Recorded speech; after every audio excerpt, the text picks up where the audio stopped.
Did you know you can undo nearly any action in a Windows operating system?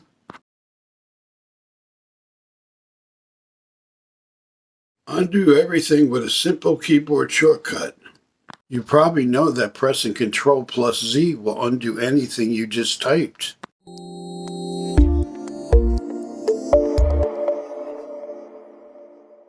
But this also applies to everything else. For example, if you accidentally moved or deleted a file, hitting Ctrl plus Z will bring it back to its original location. Additionally, you could redo anything you undid by pressing Ctrl plus the Y key.